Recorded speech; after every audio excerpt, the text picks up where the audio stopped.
오늘 주신 말씀은 잠언서 5장 6장의 말씀인데요. 먼저 잠언서 5장 1절에서 6절까지 잠언서 5장 1절에서 6절까지 한 목소리로 같이 읽겠습니다. 내 아들아, 내 지혜에 주의하며 내 명철에 내 귀를 기울여서 근신을 지키며 내 입술로 지식을 지키도록 하라.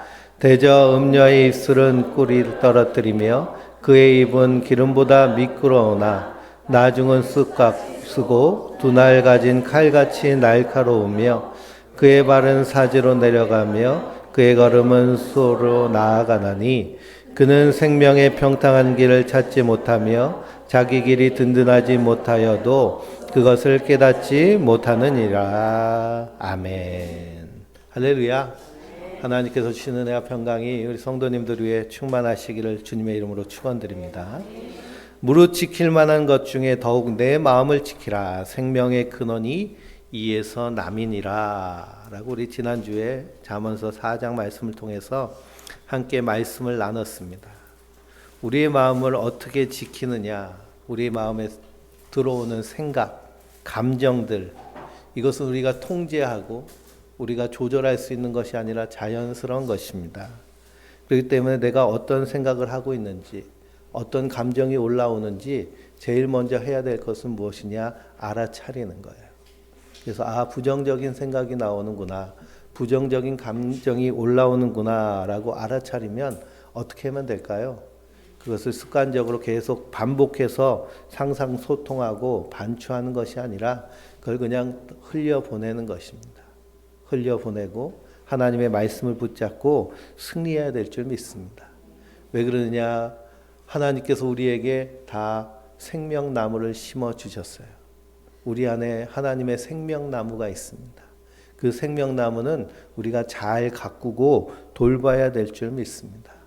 방치하면요. 그래서 요즘 산에 가면 그 나무를 잘 가꾸지 않은 산은 온갖 덩굴들이 올라와가지고 나무를 휘감아서 고사시키는 모습들을 많이 보게 됩니다. 왜 그런 일이 일어나느냐? 가꾸지 않았기 때문이죠. 우리의 생명도 끊임없이 가꾸고 그리고 돌봐야 될 줄 믿습니다. 우리가 신약 성경 필사를 다들 하셨을 텐데요. 하다 보면 손목이 아프고 눈이 침침하고 어깨가 뻐근하고 그런 일이 일어납니다. 왜 그럴까요? 그만큼 사용하지 않았다는 거예요. 학교 다닐 때는 책상에 앉아서 공부도 하고 필기도 하고 했기 때문에 그렇게 근육을 많이 써서 손근을 써서 필사가 되는데요. 그걸 통 안 하다 보면 근육이 약해섭니다. 그러니까 이거 하니까 팔목이 쥐가 내고 인대가 손상되고 그래서 내 몸이 아프질 거야 라는 것은 잘못된 생각이고요. 그래서 제가 쓰라는 것이 조금씩 자주 매일 하는 것이 중요합니다. 하다 보면 어떻게 될까요? 이게 습관이 되고 근육이 생겨서 더 잘하게 됩니다. 모든 일도 마찬가지입니다. 우리의 뇌는요, 3개월만 훈련하면 완전히 바뀝니다. 그리고 3개월 동안 매일 꾸준히 열심히 하면 뇌뿐만 아니라 근육도 마찬가지죠. 3개월 매일같이 역기를 들어보세요. 그럼 나도 모르게 근육이 단단해지고 근육이 올라옵니다. 공동체 독서하기도 마찬가지죠. 이 텍스트를 넘어 콘텍스트라는 책 제목 자체도 좀 복잡하잖아요. 제목만큼 책이 쉬운 책이 아닙니다. 그래서 어떻게 읽어야 될까요? 소설책 읽어 나가듯이 쭉쭉 읽혀지지가 않아요.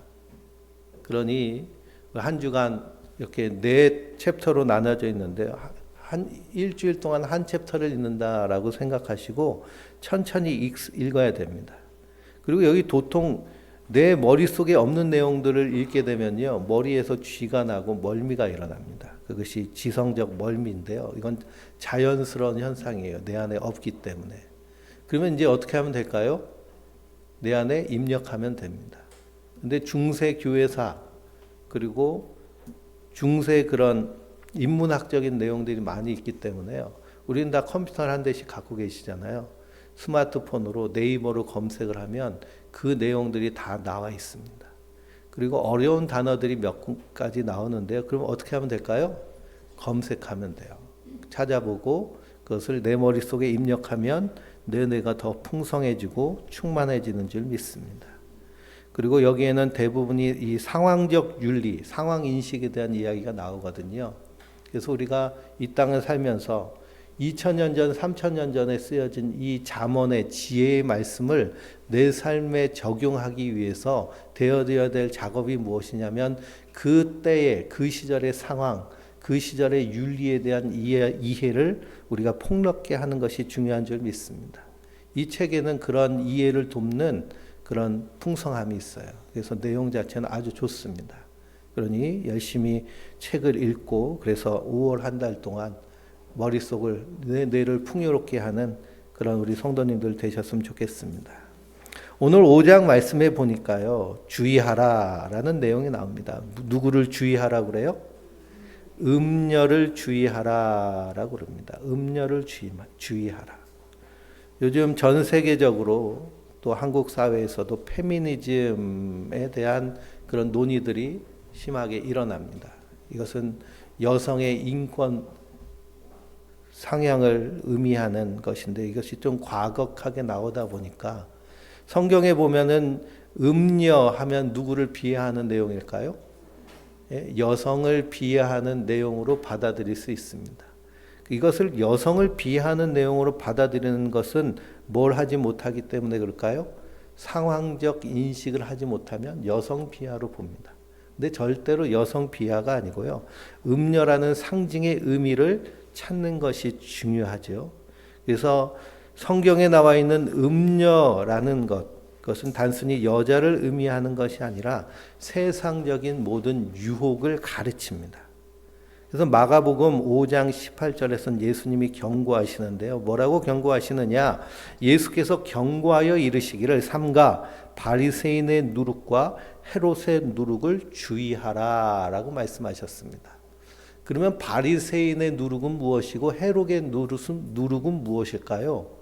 누룩은 술이나 빵을 빚는데 넣는 그 효모의 일종으로 그것이 들어가면 발효가 돼서 성질이 바뀌고 부피가 팽창되고 합니다.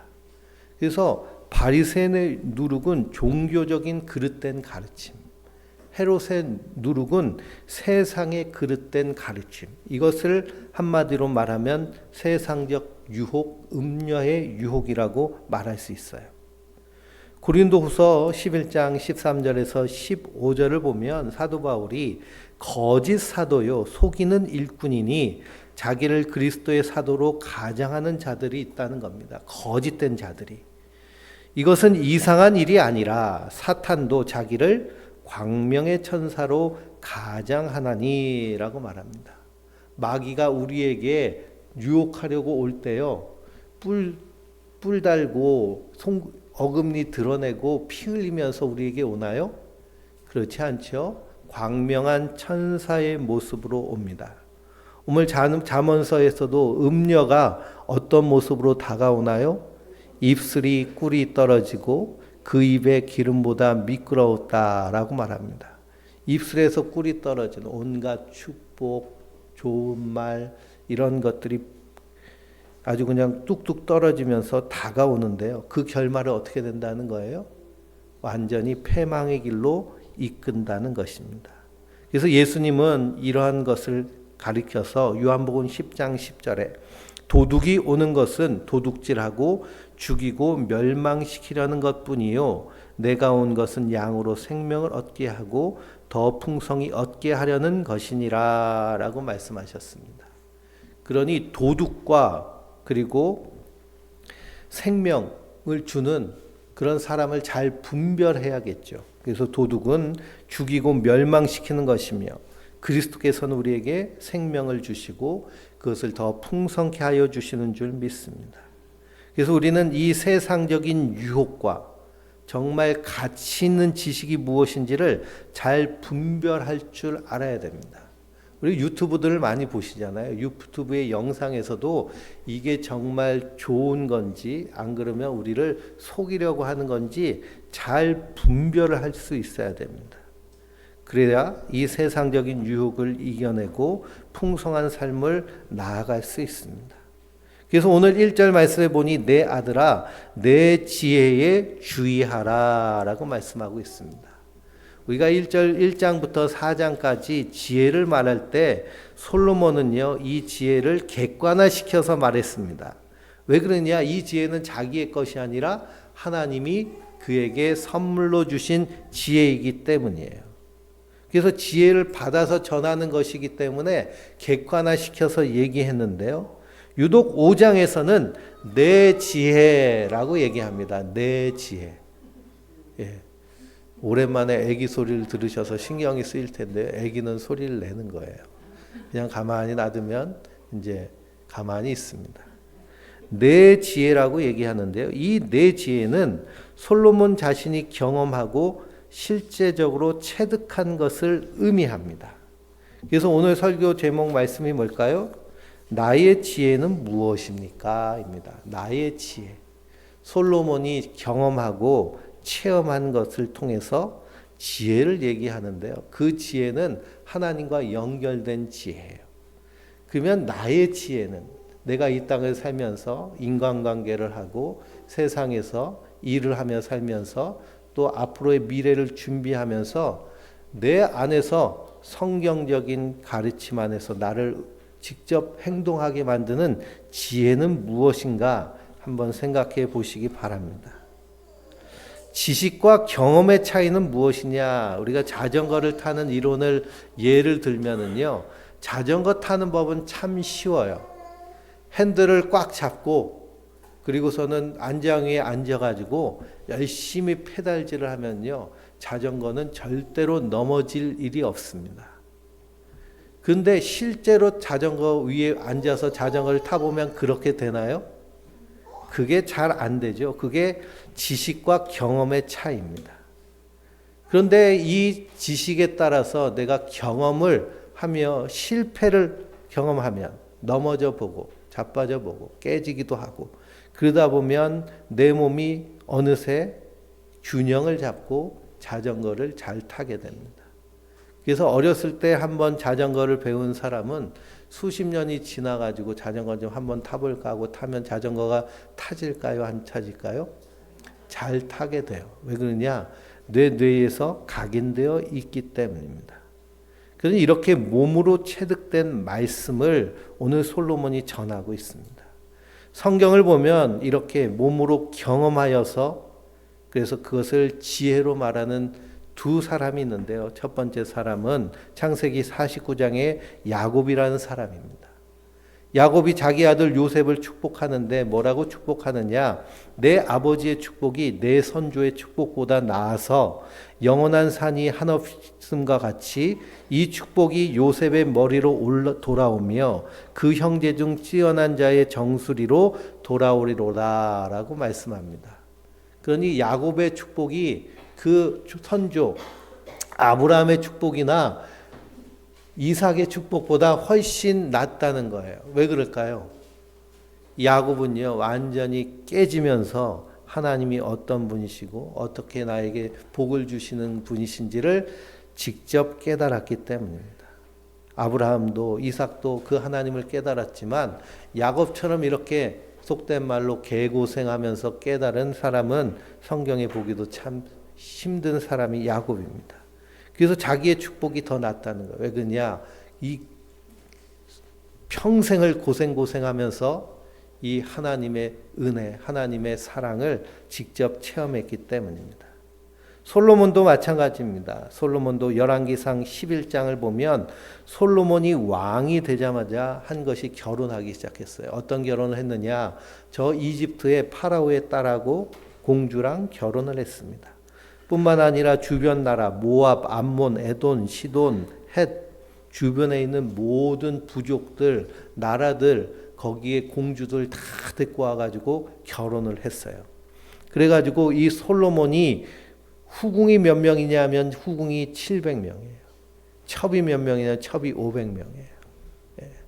그리고 부인이 몇 명이 통합? 1200명. 1200명. 그러니 모든 세상에 아름다운 여인이란 여인은 다 취한 사람이 솔로몬입니다. 그런데 이것 때문에 나라가 어떻게 됐을까요? 나라가 두 쪽으로 나눠졌죠. 이것을 경국지색이라고 그러죠. 여자 때문에 망한 케이스. 솔로몬은 이 경험을 했습니다. 그러니 이 야곱의 경험이나 솔로몬의 지혜는 다 무엇을 통해서 배운 걸까요? 예, 실패를 통해서 배운 겁니다. 실패와 고난을 통해서 배운. 그래서 요즘은 성공한 사람의 말을 듣는 것보다 실패한 사람의 말을 듣는 것이 더 이득이 된다고들 얘기합니다. 그래서 실패학도 있어요. 대학교에서 공부하는 그 교양 과목 중에 실패학. 이 사람은 이렇게 했더니 실패했고 저 사람은 저렇게 했더니 실패했고 유튜브에도요 성공한 얘기들 많이 나오잖아요. 실패한 얘기도 많이 나옵니다. 내가 뭔가를 해볼 때 성공한 사람들 얘기만 보면 어떨까요? 꽃길만 걸을 것 같아요. 근데 실패한 사람들 얘기를 들으면 어떡할까요? 정신이 번쩍 납니다. 그래서 에디슨은 성공은 실패의 어머니라고 얘기합니다. 우리 인생은 실제로 끊임없는 실패를 통해서 성장해 나갑니다. 어린아이가 지금 두 아이가 다 갓난 아이들이잖아요. 이제 기어다니고 그리고 이제 조금 있으면 서서 걸음마를 하고 달리고 하는데 그 과정 가운데 수없이 넘어지는 실패를 통해서 결국에는 성장하게 되는 것. 이것이 인간의 모습입니다. 그래서 오늘 솔로몬은 간절하게 내 아들아, 내 지혜에 주의하며 내 명철에 뭐 하라고 그래요? 귀를 기울이라 라고 얘기합니다. 귀를 기울이라. 그리고 이 지혜의 말을 어떻게 하라고 그래요? 들으라 라고 말합니다. 들으라. 그러니 우리 인생에서도 나에게 어떤 실패가 있었으며 그 실패를 통해서 나는 무엇을 배우고 무엇을 선택하며 사는지 잘 깨닫고 알아차리고 그걸 통해서 우리 안에 하나님의 지혜가 풍성해야 될 줄 믿습니다. 7절과 8절을 읽어볼까요? 그런즉 내 아들들아 나에게 들으라. 내 입의 말을 버리지 말고 내 길을 그에게서 멀리하라. 그의 집 문에도 가까이 가지 말라라고 말합니다. 그러니 이 음녀 세상의 유혹은 근처에도 가지 말라는 거예요. 지혜가 없으면 우리가 자충우돌하며 그것을 제대로 누리지 못합니다. 또 지혜가 없으면 누리지도 못할 뿐만 아니라 그 가지고 있던 것도 어떻게 될까요? 빼앗기게 되는 것이에요. 그러니 이 지혜의 말씀을 이룬 사람이 창세기에 나오는데 그 사람이 바로 요셉입니다. 요셉은 어떻게 이 음녀의 유혹에서 벗어났을까? 요셉이 노예로 팔려가죠. 창세기 38장부터 요셉의 이야기, 노예로 팔려간 이야기가 나오는데요.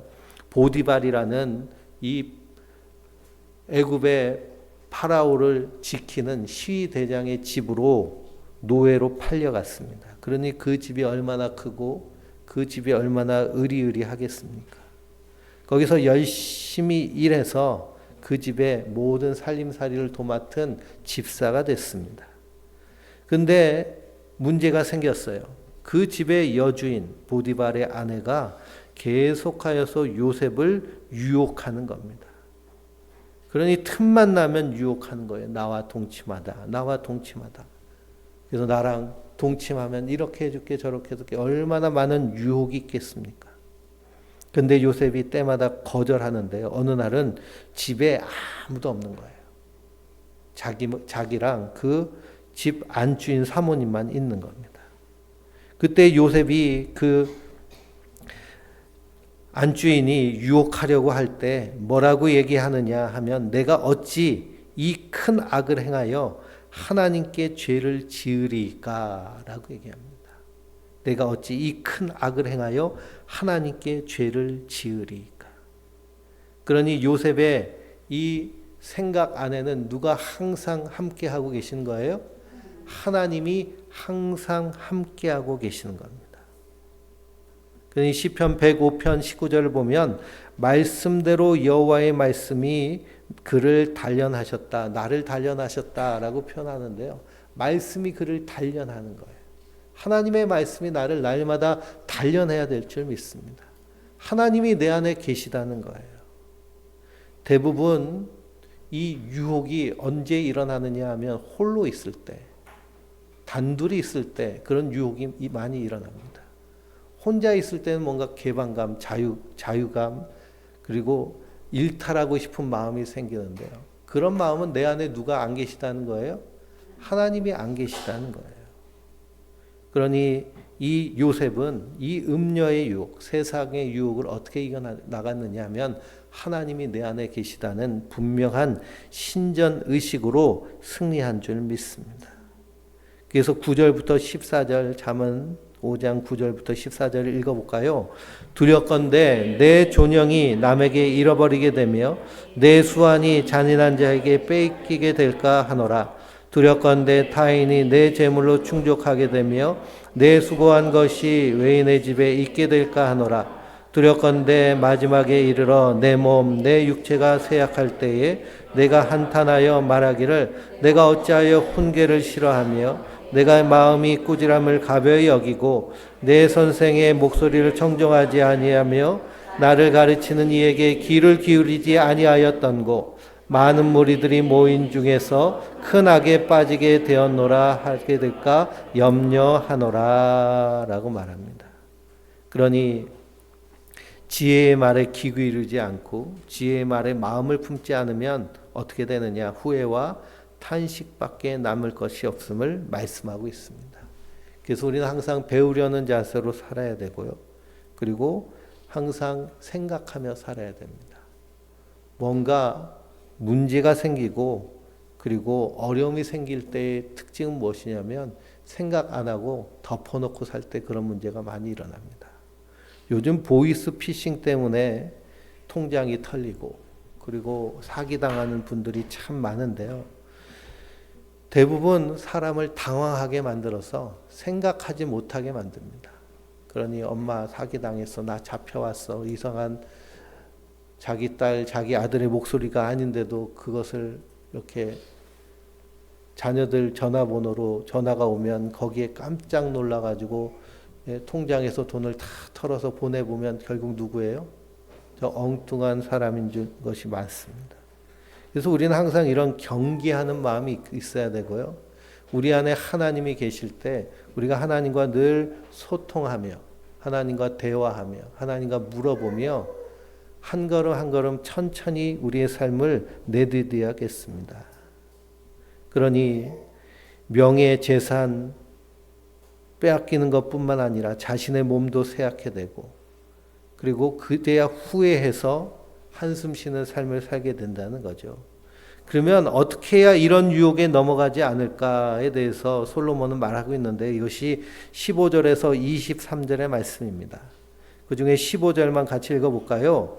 너는 내 우물에서 물을 마시며 내 샘에서 흐르는 물을 마시라. 아멘. 내 우물에서 물을 마시며 내 샘에서 흐르는 물을 마시라 라고 말합니다. 여기서 우물은 아내를 상징합니다. 팔레스타인 땅은 건조한 사막 기후이기 때문에요. 우물은 생명과 같습니다. 그래서 이 우물물을 함부로 밖으로 흘려보내지도 않고요. 그리고 이 우물을 소중하게 여깁니다. 그래서 한 남자는 한 여자로 충분하다는 거예요. 또 한 여자는 한 남자로 충분하다는 겁니다. 이것이 고대 사회에는 혁명적인 가르침이었습니다. 고대 사회에는 일반적으로 부인을 열어두는 것이 관습적이었습니다.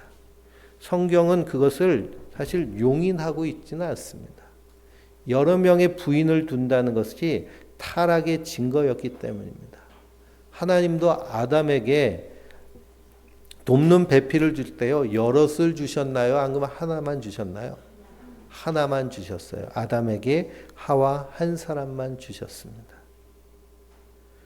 그러니 하나로 충분한 것이 하나님의 창조의 섭리입니다. 이것이 기독교의 가치인데요. 이것이 시대가 발전하면서 보편적인 인류의 가치가 됐습니다. 그래서 대한민국에서 부인을 두면 어떻게 될까요? 네, 감옥에 가고요. 그리고 아예 이걸 혼인 등록조차도 안 되고, 그리고 그것으로 인해서 엄청나고 막대한 그 재산적인 손실이 일어날 수도 있습니다. 근데 예전엔 그렇지 않았잖아요. 불과 100년 전만 해도 둘째 부인도 두기도 하고 셋째, 넷째 그런 사람들도 꽤 많았습니다. 그것이 타락의 증거라는 거예요. 그러나 기독교가 이 땅 가운데서 이 가치가 보편적 가치가 된 것이죠.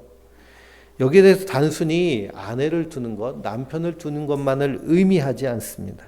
이것은 무엇이냐? 자족하는 마음, 만족하는 마음으로 이 땅을 살라는 말씀입니다. 디모데전서 6장 6절 한번 찾아보실까요? 디모데전서 6장 6절입니다.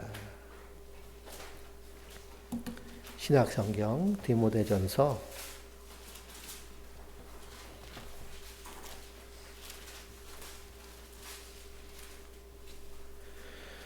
6장 6절부터 8절까지 341페이지인 말씀 같이 읽어보겠습니다. 그러나 자족하는 마음이 있으면 경건에 큰 이익이 되느니라.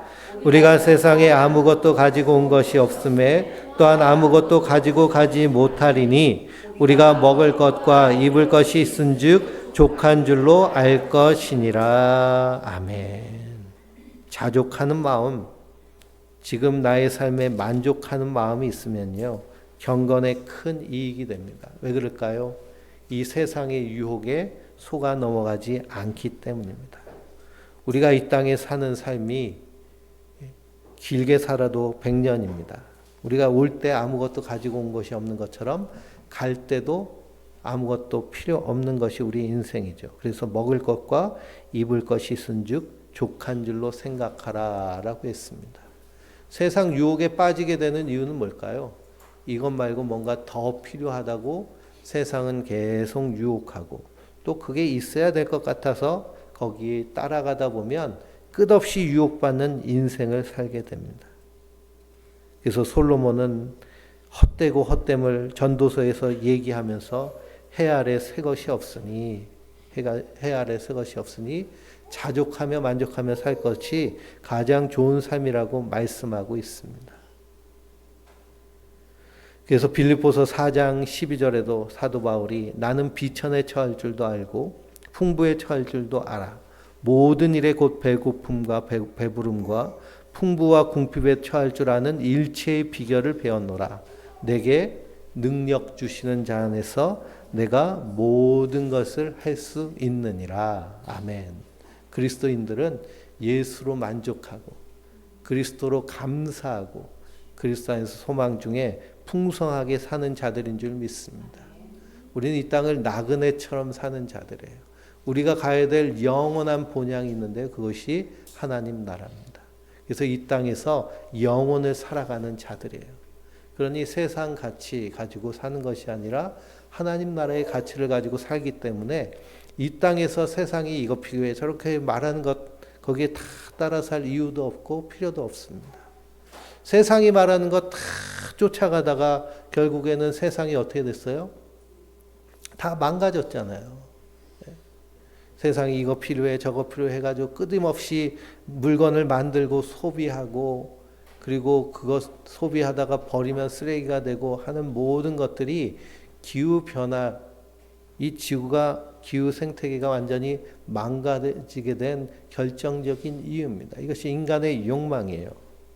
그러니 이렇게 갓 돌진한 그리고 갓난아이 이렇게 왔는데 아이들 보면서 마음에 드는 우린 다 죄책감을 느껴야 됩니다. 이 아이는 우리보다 50년에서 70년 이상은 더 살 텐데 이 아이가 살 생태 환경은 우리가 살고 있는 생태 환경과 어떨까 생각하면 우리가 사실은 죄인인 거예요. 막 썼잖아요. 그렇죠? 그런 마음가짐을 가지고 우리가 하나님의 주시는 말씀, 자족하라는 이 명령에 충실하게 행해야 될 줄 믿습니다. 6장 말씀은요, 세 부분으로 나뉘어져 있습니다. 첫 번째는 담보와 보증에 대한 말씀이고요. 그리고 두 번째는 게으름에 대한 말씀이고, 세 번째는 하나님이 미워하시는 것에 대한 말씀입니다. 6장 1절을 한번 읽어볼까요? 내 아들아, 내가 만일 이웃을 위하여 담보하며 타인을 위하여 보증하였으면 그렇게 말씀하고 있습니다. 그러니 담보와 보증.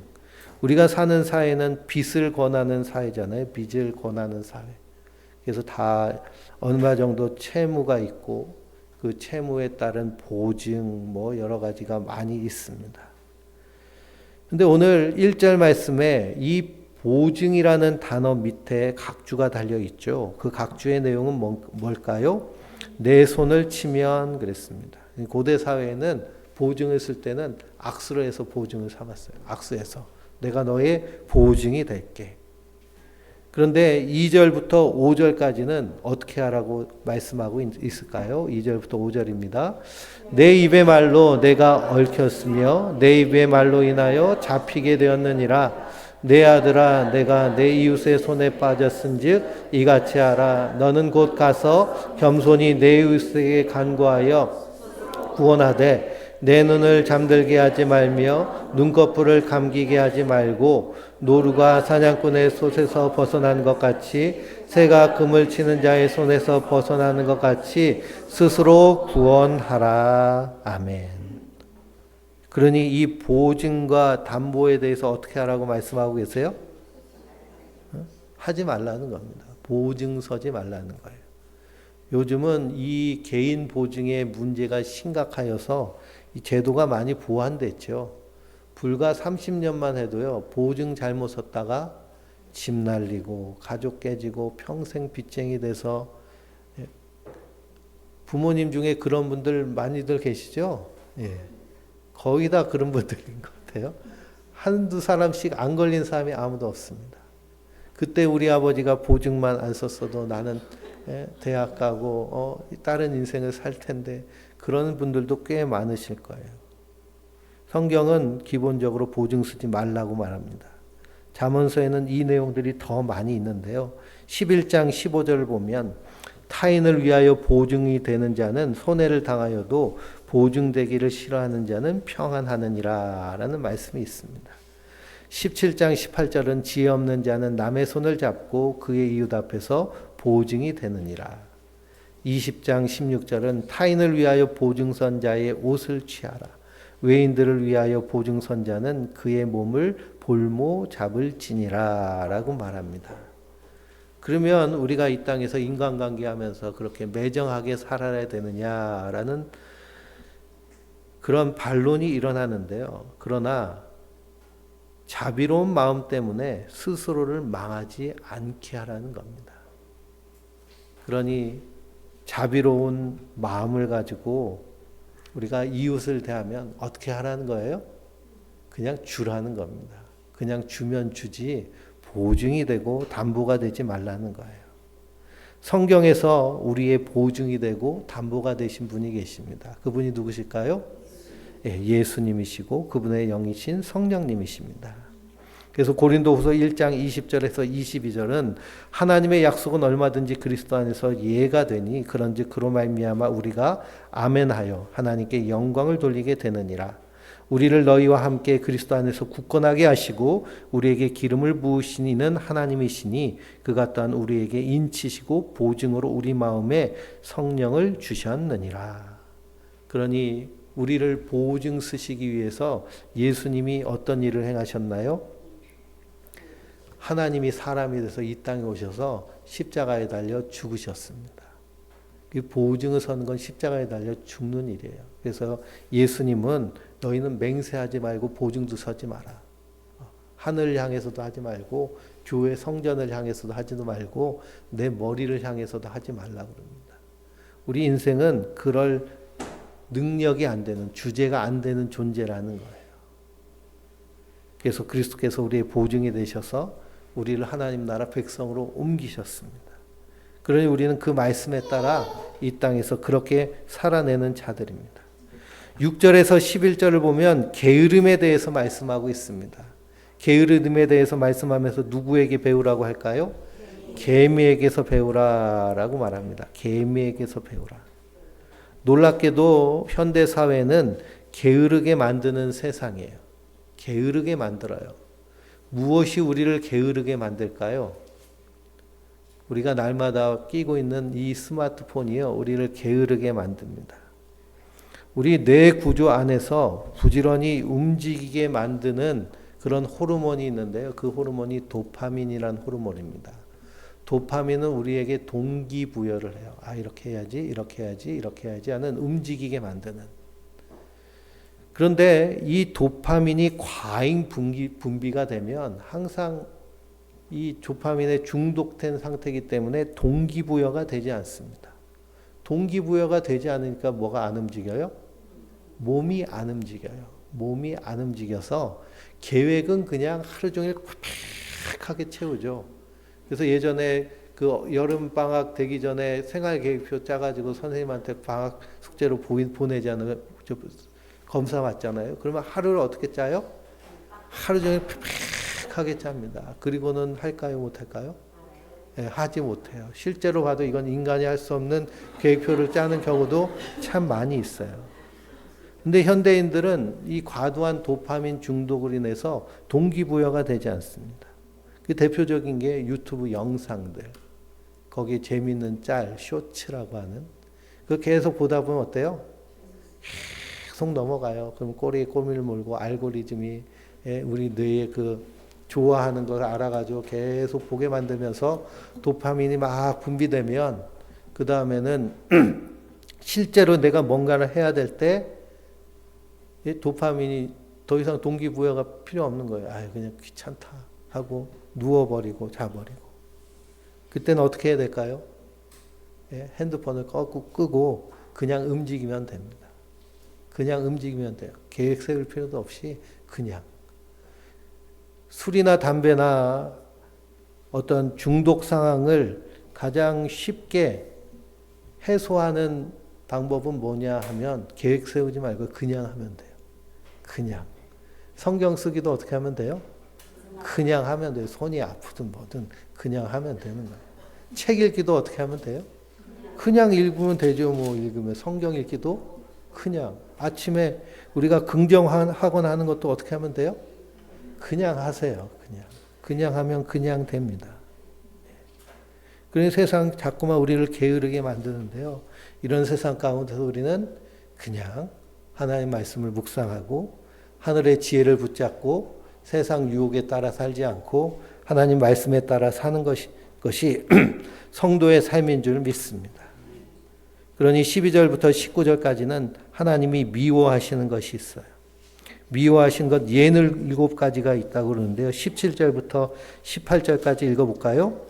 교만한 눈과 거짓된 혀와 무죄한 자의 피를 흘리는 손과 악한 계교를 꾀하는 마음과 빨리 악으로 달려가는 발과 거짓을 말하는 망령된 증인과 및 형제 사이에 이간하는 자니라 그랬습니다. 이런 걸 하나님이 미워하세요. 그러니 우리는 이것을 그냥 안 하면 돼요. 교만할 필요도 없고요. 거짓말할 이유도 없습니다. 악을 품을 필요도 없어요. 그냥 선하게 살면 선한 일이 풍성하게 일어나는 줄 믿습니다. 그런데 그렇지 않고 이런 악한 것을 품고 사는 것에 대해서 27절 말씀 뭐라고 하느냐. 사람이 불을 품고서야 어찌 그의 옷이 타지 않겠느냐 그럽니다. 불을 품고 사는 거예요. 그냥 언제 불 붙어서 타 죽어도 이상하지 않는 삶이 하나님이 싫어하시는 삶입니다. 그러므로 우리는 인생을 살면서 수많은 고난을 겪습니다. 야곱이 당하는 고난만큼은 아니라도 우리는 수많은 실수를 통해서 고난을 겪는데요. 그 안에서 하나님 내게 주신 말씀은 무엇인가? 그 안에서 내가 하나님 말씀 붙잡고 내가 그 말씀을 신뢰하며 살 것이 무엇인가? 한 주간 나에게 주신 지혜가 무엇인가 묵상하시면서 우리가 이 하늘의 지혜를 품고 승리하는 하나님의 사람들 되시길 주님의 이름으로 축원드립니다.